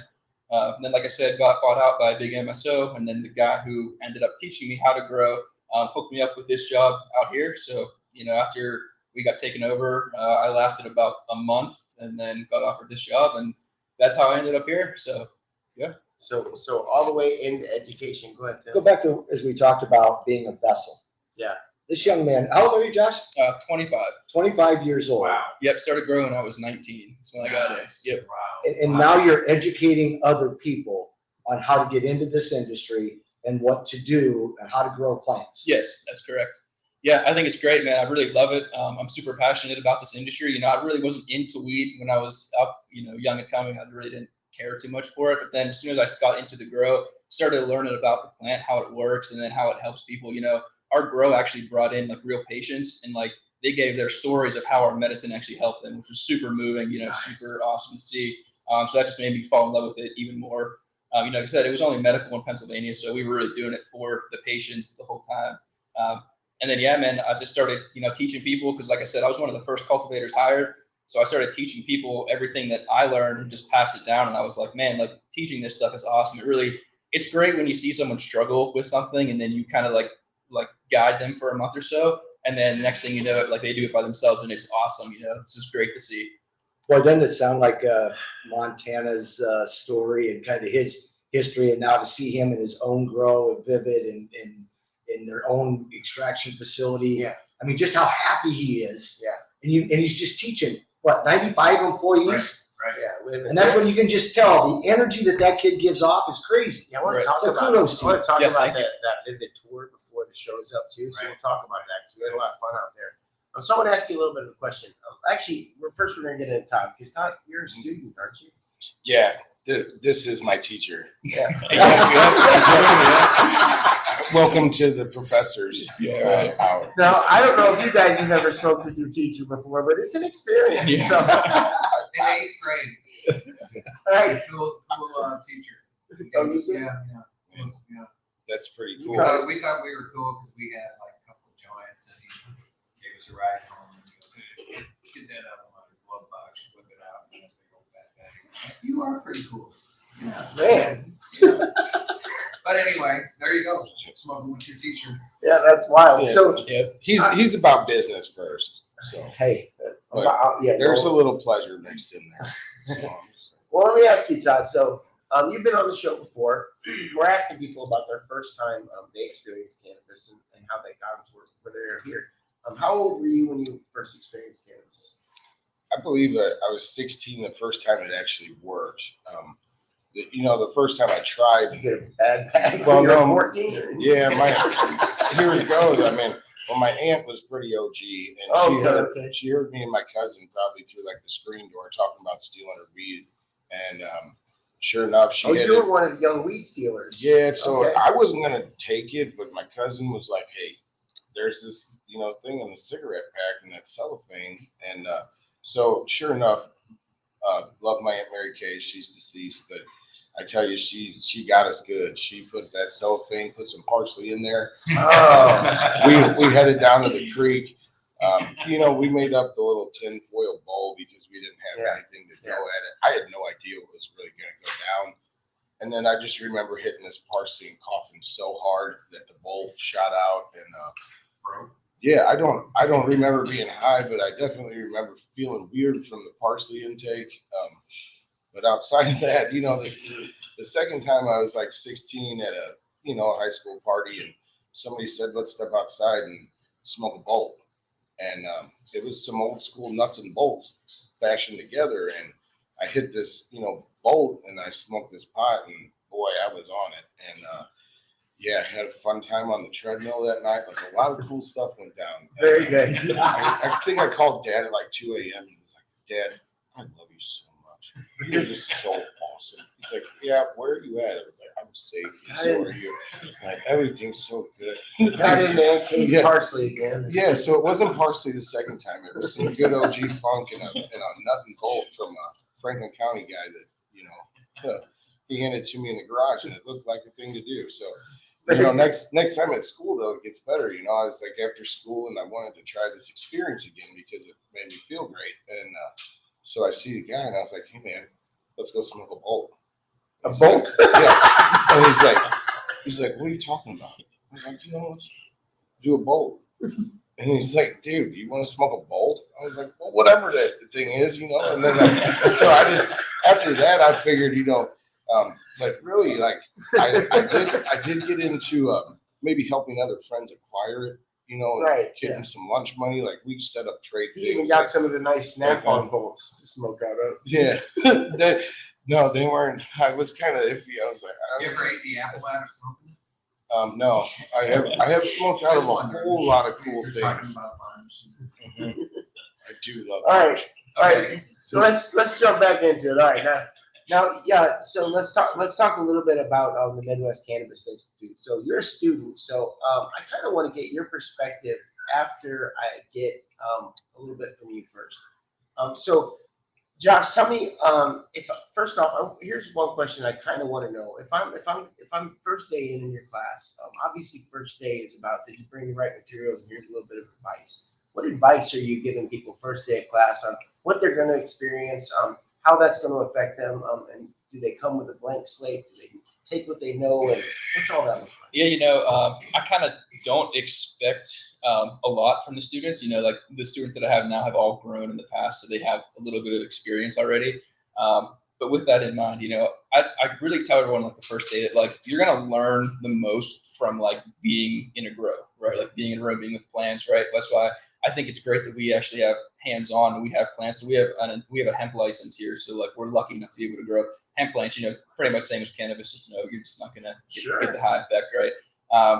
So, you know, I'm like, that's why we spend a lot of time in these grow rooms, right? Because you're going to learn from the hands-on, right? I know there's a lot of online teaching programs out there, right? And I get it. It definitely is helpful, but I can't learn like that. Exactly, right? I feel like a lot of people need to, you know, actually see what they're doing, be hands-on, right? You know, so like what we'll do is like learn a little bit about like in the classroom about what you're going to do, and then we'll go into the actual rooms and then practice it right there. Very, very hands-on. Steve, I think even maybe he can teach you. Yeah, well, my question, I mean, do you have a start and end date for class? Yes, yeah. So our classes are 12 weeks long. So they're 3 times a week, 3 hours a day. So typically it's like an hour, hour and a half. You'll be like sitting there, right? And I have a whole curriculum. You know, it's really like curriculum syllabus. It's like very legitimate. And then like, you know, like I'll teach for like an hour, hour and a half, and then like we'll go into the room and do what we just learned, right? And then it's always like continuous education, right? We do everything from popping seeds till like you jar up your product and it's ready to go to the dispensary. Like you learn how to do every single thing along the process, right? And we continuously do it, right? So we progress from learning, like we start with seed and go to crop, you know, veg, you know, all the way through, right? So like say like week 3, like they're already topping and trimming veg plants, right? So every week for the next like 9 weeks till the school ends, they're topping and trimming veg plants every single week, you know, so they're getting that continuous practice. So like, you know, a lot of growers, when they first go to a grow, their first day, it's just like, okay, well, what do I do? You know, they kind of just follow someone around, right?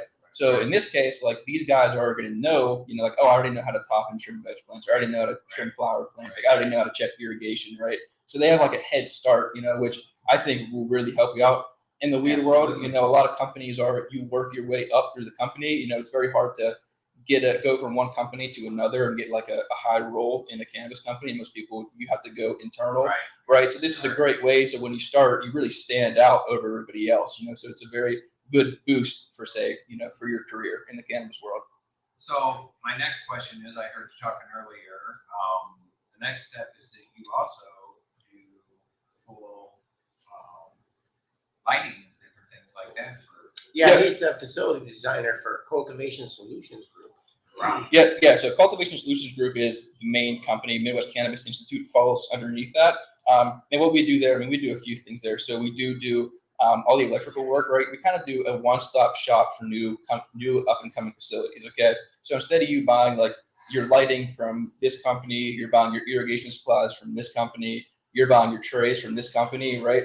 We can do it all in one, and like we do turnkey, okay? So like we'll install the racks, we'll do all of that stuff, and then we pretty much will set up the grow. Like like I said, with the facility design part is like I've had experience in grow, so I've done 2 already like this year, right? So like I'll just like be like, okay, I think for the room size you have, you'll be good with like single stack, double stack. These lights will probably work well for you. This irrigation system or this automated system will probably be great for your greenhouse, your indoor grow. Kind of just like guide them and give them suggestions on what to do. And then the great thing about our Cultivation Solutions Group warehouse place is it's like pretty much a tour center, right? So say you want to buy maybe like an Argus system or a growing system, you're trying to decide which one. Well, like we have both of those systems at our facility, right? So you can come and kind of like know how they work, learn how they work, and then you can make a decision off of that, right? Same thing with lights. Like we have Fluence, Philips, Foes. We have all different kind of brands. You can come see how they work, right? And like we'll switch our lights out in the room and stuff like that, and document them, take pictures throughout, so we can show clients like, hey, like we grew the same 5 strains, 5 times in a row with different lights, and these are like the results we got, using these different lights. So yeah, pretty cool. Yeah. Well, we have all these new micro licenses coming on, and most of those are cultivations. They're going to need these kind of solutions. For cultivation and 2 dispensaries per congressional district. So you're talking, 48, 36 dispensaries are cultivation centers going up, as soon as getting started on anyway, right. And stuff like that. So, on a micro license though, I mean, the ones that you've already done, what kind of square footage were they? Both of them. So the first one this year was 15,000. The other one's about 20. So both of them were existing facilities that just wanted to expand, right? Because a lot of people started out in medical just kind of small, making sure the market was okay, right? And now everyone kind of just like held back. I think a lot of the times on cultivation size, everyone's kind of just waiting to see what happened with rec. And now that it went rec, a lot of these like facilities are like, hey, we want to build out the rest of our square footage so we can get to our full 30,000 square feet. Because they know the market's taking off, and they know that they'll be able to profit off of building out their whole facility. Taking off is not the word. Yeah, right. Yeah, we are a rocket ship. What a cool industry to be in. Just one of the other flip sides, and not. I mean, I was walking around we went toward the Show Me Organics, right? And just looking around and seeing how much work would go into building yourself. Yeah, because they brought us into like the clean, empty rooms that were ready to rock and roll, just to have weed. That's what. Absolutely. I feel like with building out facilities, a lot of people don't realize how much stuff goes into it. Like I'll give like an example of a baseline. Someone will say like, I want this room to cost me $200,000, right? Well, once everything's said and done, you're almost double your price, just because there's so much more that goes into it that you don't know about. And it's like, you have to have it. And if you don't, it's not going to work, or it might work for now, but in a year or 2, you're going to have a lot of issues and you're going to have to fix them anyway, If you remember, wasn't it Argus? Isn't that a manufacturer of HVAC or something like that? They do automated systems. So like they can like run your irrigation for you. They can like control your temperature, humidity, your lights. If you have greenhouses, they can control your shades, all that kind of stuff. So that's what GrowLink does as well. Yeah, that place is Vivid's place is just loaded with that. Right. Yeah, because it makes everything automated. So for the most part, like with both of those systems, you can do everything from your phone. Like if I wanted to water we have a GrowLink irrigation system. No wonder why Montana lives so close. He's monitoring that deal from his phone. Yeah. Like if I wanted to like water my plants, like if I was in California back here in St. Louis, all I have to do is go on my phone and hit a button and it'll work. It's really cool. Yeah, the technology is definitely advancing every single year. I can do that too. My weed plants are at my house right now. I'll text Dusty. Need your water. Yeah. Right. Automated. Yeah, I love you. Yeah, right. I'm just kidding. Appreciate it. Yeah, right, no doubt. Oh, she's mad. Well, you're digging that hole. Yeah, she's super. I'm just kidding. Yeah. All right, so. That's one more thing. Oh yeah, go for it. Yeah, just no, another great thing about the school is like we are geared. So like we can, if you're a home grower, like great, come to the school, you learn how to grow, right? But we are also like we're geared more towards commercial growing, right? Like we have like a whole grow link automated system, right? Like we only have like 100 plants, right? Like we don't need it, right? But we have it that way. Like when these people get hired and they go to these giant facilities that have these, all these kind of different equipment parts, right? They already know what they're doing. You know what I mean? It's just giving them like a big head start, in the industry. Yeah. Well, so if just be real about it. If I'm a big cannabis company, is this something you're going to do in the future? Or do you do now where like if I'm a cannabis company, I can send my folks as new hires to you? Yeah, so you can do that. We also will travel to places to do the school. So it doesn't really matter. Whatever works out better. So our facility is not the biggest, don't get me wrong. I mean, we can have a good bit of students, but when it gets to a point, if you want, say you want to train like 25 new people at your facility, right? Or something like that. There right? anyway. Exactly, because if you're there, like you're doing work on their own plants, right? Like if they're coming to my school, they're doing work on like my hemp plants, right? So how's that benefiting the new employer? Right. So it really doesn't matter. They can come there or we can go there and do a whole class for, either a group of people or like the whole facility. It really depends. And when we do like whole facilities, it doesn't have to be 12 weeks, right? We do 12 weeks because we only have 1 bed and 1 flower room, right? But at big facilities, they have like 2-3 bedrooms, like 7 or 8 flower rooms. We can progress a lot quicker because like the plants will be at the parts of life that we need, like in all the different rooms. Right. Yeah, they're all in different weeks. We're not waiting for like the 1 flower room to get to week 3, week 4 to do things. Yeah. Unbelievable. Yeah. And I'm really astounded. You're 25 years old and you have all this knowledge under your you. belt already. Yeah. And so willing to share it. Like that's the thing, right? Like that is what's cool. Yeah, absolutely. I feel like a lot of people think they have their own like secret ways of doing things. I really don't believe in that, man. Like anything I know, I'm teaching these guys everything I know. I just want to see people do good. Like if he's doing good, and I'm doing good, it doesn't matter to me if we're both doing good, right? Yeah. He takes the time with the students for sure. Yeah, tell me as a student what the perspective is there. I mean, I've never been so excited to wake up and go to school ever. So I know, Todd. That makes sense. I mean, yesterday we all saw each other out at Kansas City Mocan event. That was an awesome time. Shout out to the industry for that and all my folks out there. But I took out early last night specifically. I didn't drink a drop of alcohol. Just a lot of cannabis. Yeah. A couple days prior, and then I made that trip last night at like 1 o'clock, and it was nice to be in bed and then woke up this morning ready for school. Because the energy of where you're getting up in the morning, going whether or not you had 3 or 4 hours sleep. Like if you're excited, you're not groggy and you're not inhibited like that. Yeah, right? It's wonderful. But tell me though, that's great. But why are you excited? What is it that's causing that time?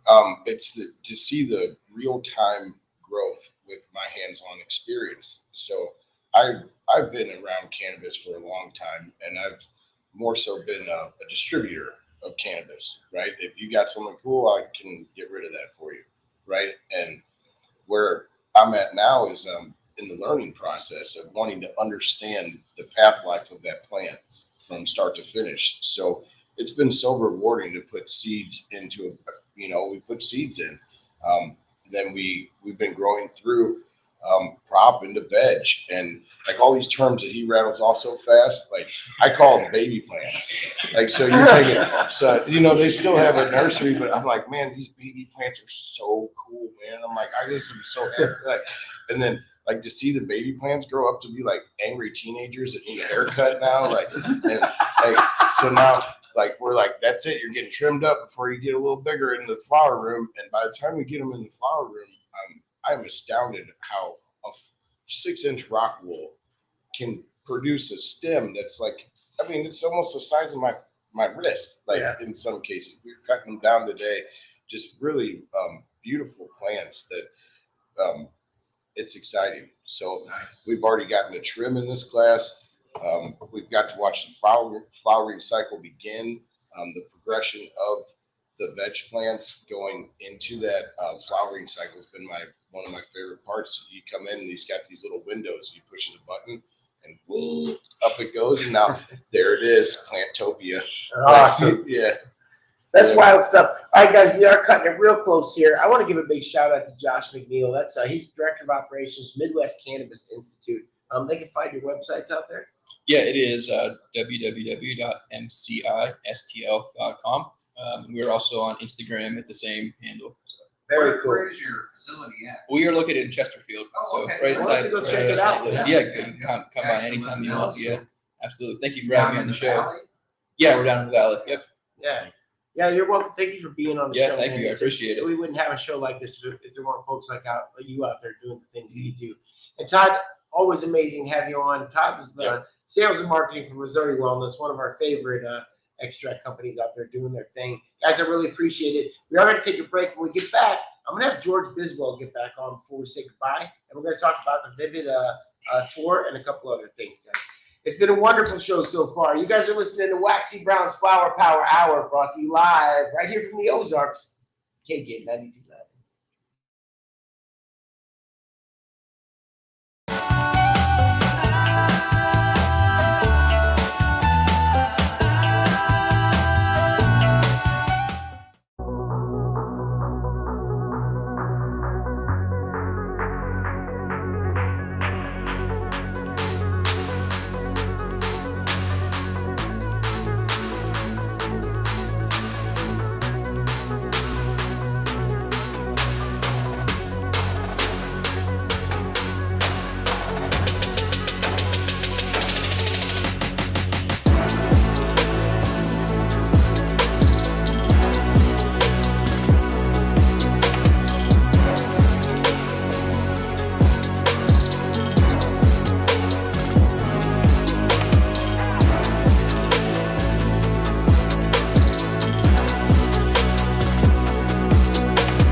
I'm so freaking tired this morning. Isn't saying something is indescribable just describing it?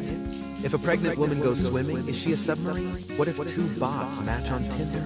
Do they ever give up? Do fish get seasick in storms? Why is abbreviated such a long word? If a kid refuses to sleep during nap time, are they guilty of resisting arrest? Pizza is a circle, cut into triangles, and delivered in a square. Wax Off is the greatest dab cleaner ever. Kinda slippery. Huh? Not again! Thanks for waking me up, Lil Waxy.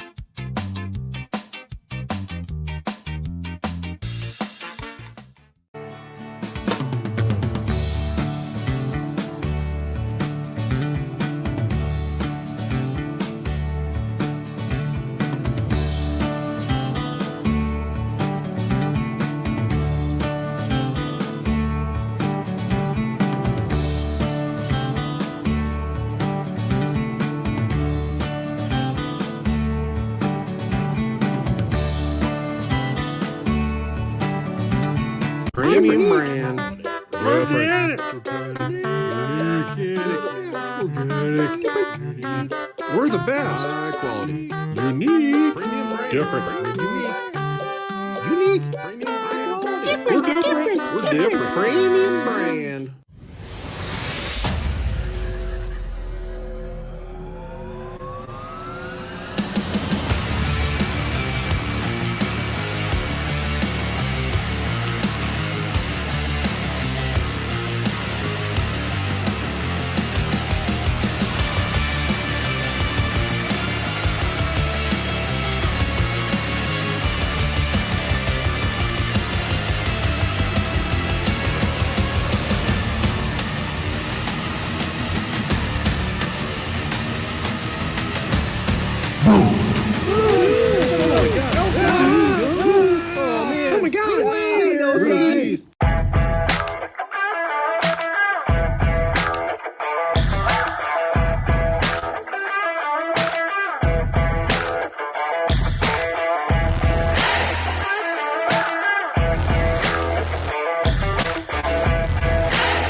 At BesaMe Wellness, we're all about supporting the health and well-being of our community.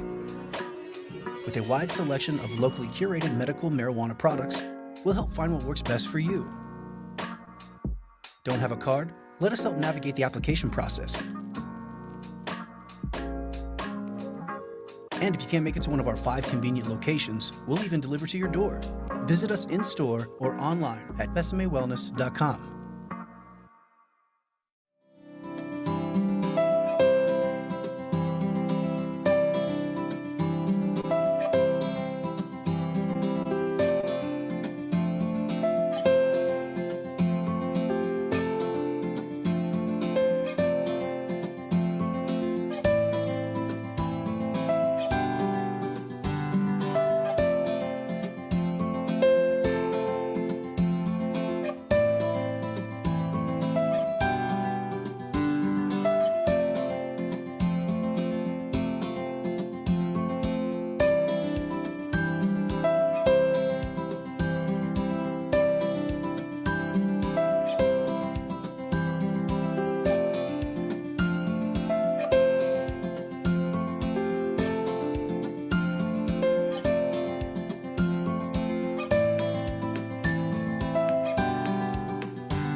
Here we have a prime example of a macaque.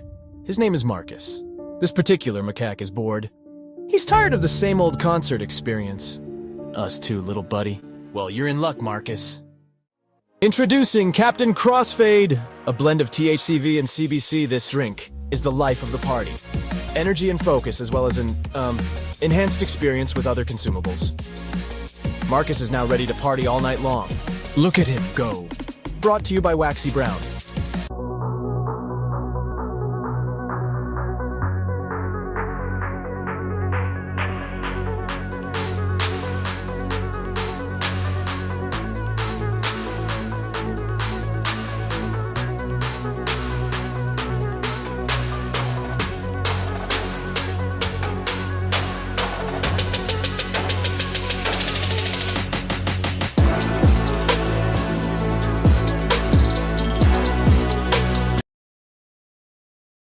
Welcome back to Waxy Brown's Flower Power Hour, brought to you live from the Robust Cannabis Studios.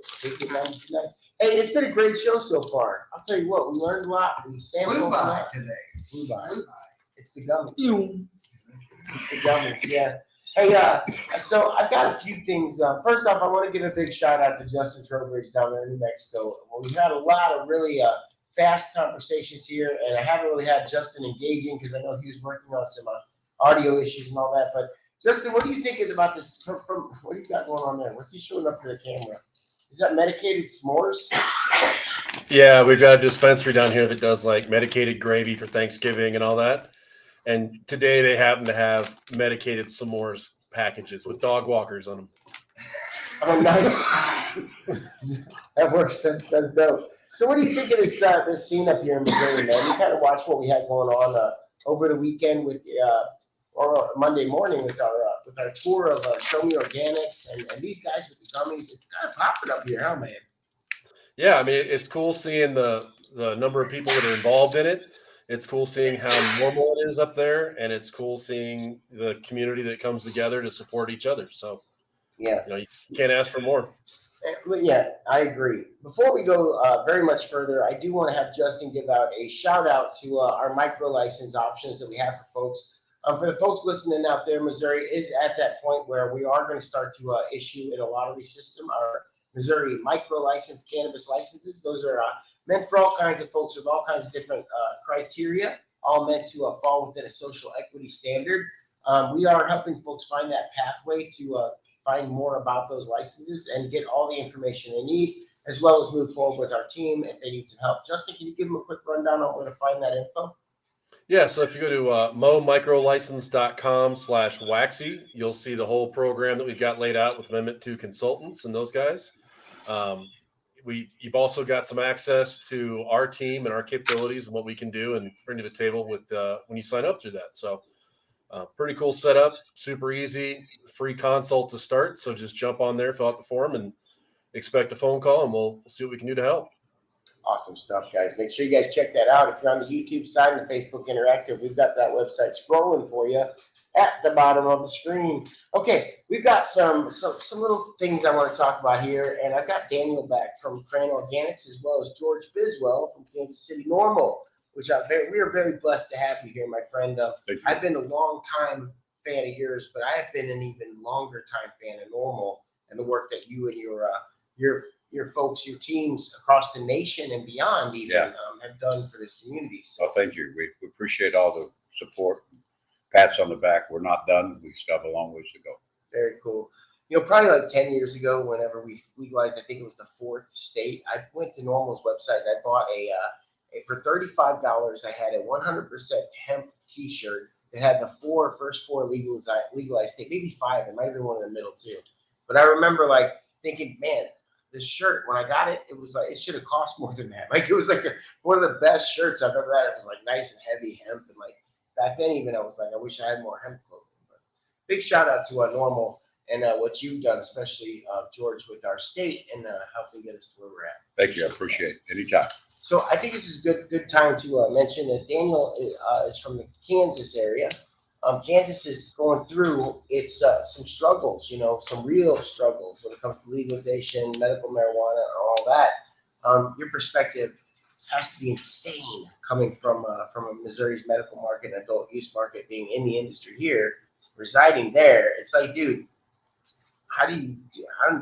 when you drive across the state line every morning, is it that feeling? It's really crazy. I have a police radar in my car, not because I'm doing anything illegal, but if I get pulled over coming from my legal place of work in Missouri and I reek of cannabis, and what if I had a crumb from a plant that I trimmed that day? Well, I could go to jail.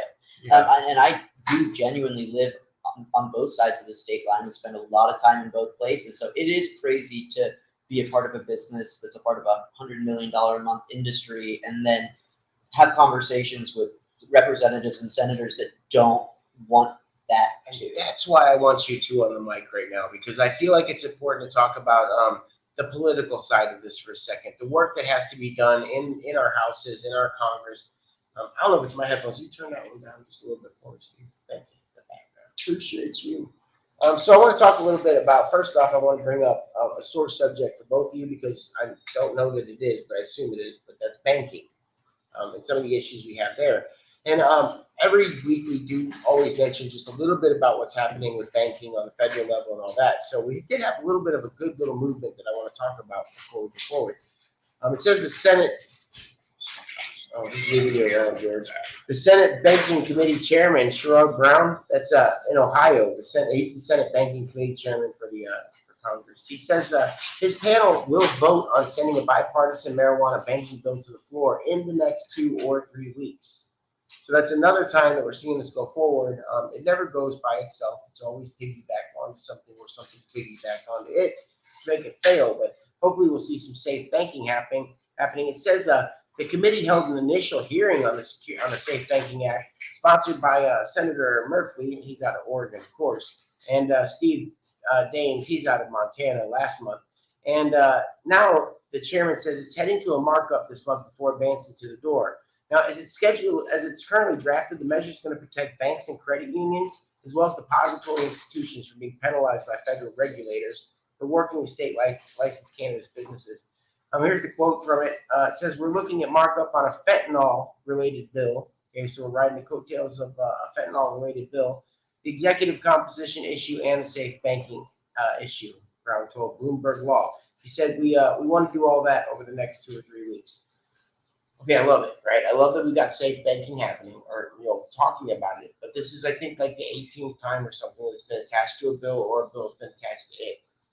Go ahead. I want to Well, hear. don't you find it interesting that the taxes that we collect from this product go into the banks without any problem at all? Correct. Oh, wow. I never even thought about that. No. Did you hear about, because these funds, like the Veterans Health Fund, goes to a bank that works with the state government. In this case, the governor is responsible for doing, the state treasurer is responsible for that. But is anyone saying, wait a minute, all that tax money that's coming from supposedly the sale of cannabis that's illegal on the federal level, but I guess once it touches the state hands, it becomes a miracle. No longer a problem. Well, this is the best part about George right here. It's a very, very important point. And George, you may know this. It's good for the goose. It's got to be good for the game. That's the way I see it. Not in politics. You know? Well, there's always a third. Come on. Listen, guys. Do you think that if a big wig that's taking money is going to take it directly from the person that's giving it to him? There's a middleman. So is the Veteran Commission? Is it?